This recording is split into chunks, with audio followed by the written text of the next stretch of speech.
Жалған неке. Сәлем достар, сіздермен бірге жасырын сыр арнасы. Каналыма тіркеліп қоңырау белгісін басуды ұмытпаңыздар. Аружан үшін бұл жай ғана келісім еді. Оған ақша керек.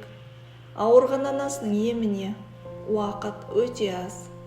Ал Арман үшін бұл имидж. Әкесі компанияны оған беру үшін отбасылы тұрақты екенін дәлелдеуді талап етті.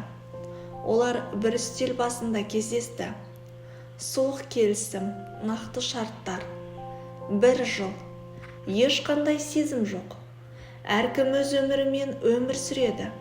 Сырт көзге бақытты жұп. Аружан қол қойды, себебі басқа жол жоқ еді. Алғашқы айлар тыныш өтті. Бір үйде тұрса да, олар бөтен адамдар сияқты еді.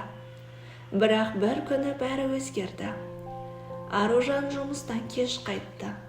Шаршаған, әлсіз.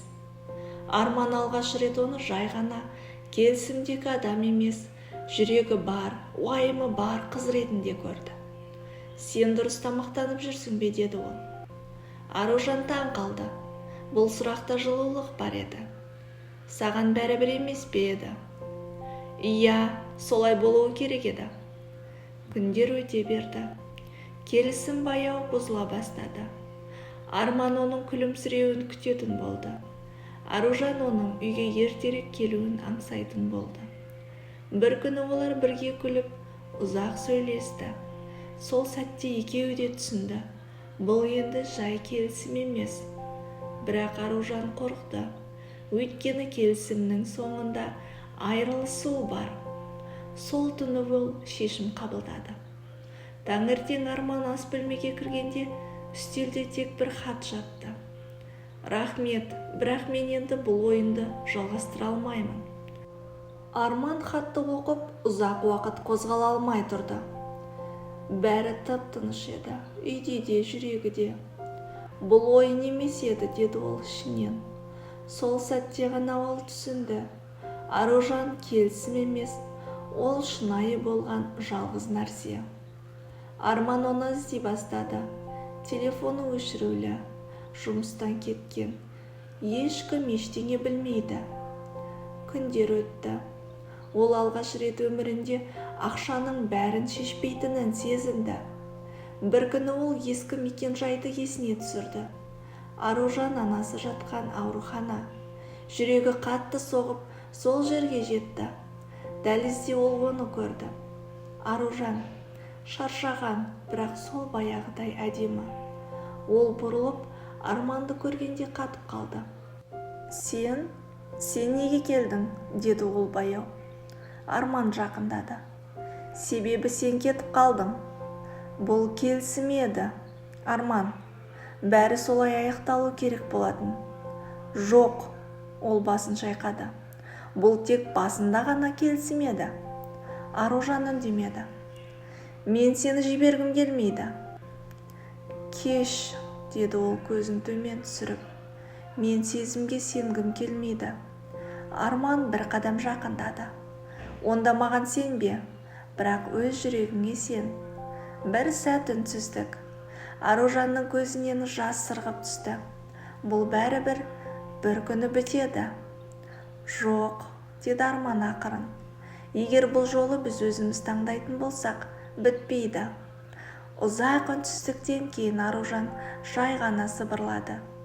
Ал бұл жолы келісім болмай ма? Арман жымиып, жоқ, бұл жолы шынайы. Ол оның қолынан ұстады. Бұл жолы босатпау үшін. Арман мен Аружан бәрі енді аяқталды деп ойлады. Келісім жоқ, қашу жоқ, тек шынайы сезім. Бірақ өмір әрдайым оңай бола бермейді. Бірнеше апта тыныш өтті. Аружан анасының жағдайымен айналысып жүрді. Арман болса жұмысына бұрынғыдан да көп кірісті. Бірақ енді ол мүлде басқа адам сияқты еді. Жұмсақ, сабырлы, бәрі жақсы сияқты. Сол күнге дейін бір кеште Арманға күтпеген хабар келді. Әкесінің компаниясы ішкі тексеріске түсіп, үлкен қаржылық дауға іліккен. Және ең сорақысы, біреу Арманның жалған неке туралы келісімін сыртқа шығарған. Газет тақырыптары бір-ақ сәтте жарылды. Мұрагердің жалған некесі әшкере болды. Аружан жаңалықты көргенде телефонды қолынан түсіріп алды. Жүрегі суып кетті. Енді бәрі бітті. Сол күні Арман оны іздеп келді. Бірақ бұл жолы оның көзі бұрынғыдай тыныш емес еді. Ішінде уайым, ашу, шаршау бар. Бәрі ашылып кетті, деді ол жай ғана. Мен кінәлімін бе, деді Аружан дірілдеп. Жоқ, Арман ауыр күрсінді. Бірақ енді бәрі бізге қарсы. Ата-аналар араласты, бизнес әлемі шулады, қоғам мазақ қылды. Ал ең ауыры сенімге күмән түсті. Сен мені басынан бері пайдаланып жүрмедің бе? Деді бір күні Аружан көз жасын тыя алмай. Сен әлі де мені түсінбей тұрсың ба? Арман алғаш рет дауысын көтерді. Үнсіздік. Екеуі де ауыр тыныс алып тұрды. Сол түні Аружан кетіп қалды. Бұл жолы хат та қалдырмады. Арман үйде жалғыз отырды. Бір кезде бақыт болған бөлме енді бос еді. Телефон экранынан тек бір сөйлем тұрды. Шынайы сезімнің өзі кейде жеткіліксіз болуы мүмкін. Бірақ Арман алғаш рет берілмеді. Жоқ, деді ол жай ғана. Бұл жерде бітпейді. Және ол қайта іздеуге шықты. Арман бірнеше күн бойы Аружанды іздеді. Бірақ ол таба алмады. Телефон өшірулі, жұмыс орны бос. Ешқандай із жоқ. Сол уақытта оның қолына бір хат түсті. Аноним түрде жіберілген. Ішінде бір ғана құжат бар еді. Келісім емес, жалған неке туралы емес, банк аударымдары. Арман қағазға қарап қатып қалды. Аружанның атына үлкен ақша аударылған. Бірақ ақша Арманнан емес. Ол бірден тергеуге кірісті және біртіндеп шындық ашыла бастады. Аружанның анасының ауруы шын мәнінде өте қымбат ем талап еткен. Бірақ ең қызығы, сол емді төлеген адам бар. Арманның әкесі. Арман шошып кетті. Ол әкесіне барып, неге? Деп қысқа ғана сұрады. Әкесі ұзақ үнсіз тұрды. Сосын баяу айтты. Сен ол қызды кездестірмей тұрып, мен оны бұрыннан білетінмін. Арманның жүрегі тарсылдап кетті. Не айтып тұрсың? Сол кезде бәрі ашылды. Аружан кездейсоқ адам емес еді. Ол осы келісімге әдейі тартылған. Себебі әкесі компанияны құтқару үшін Арманға сенетін адам керек болған. Ал Аружан сол жоспардың бір бөлігі.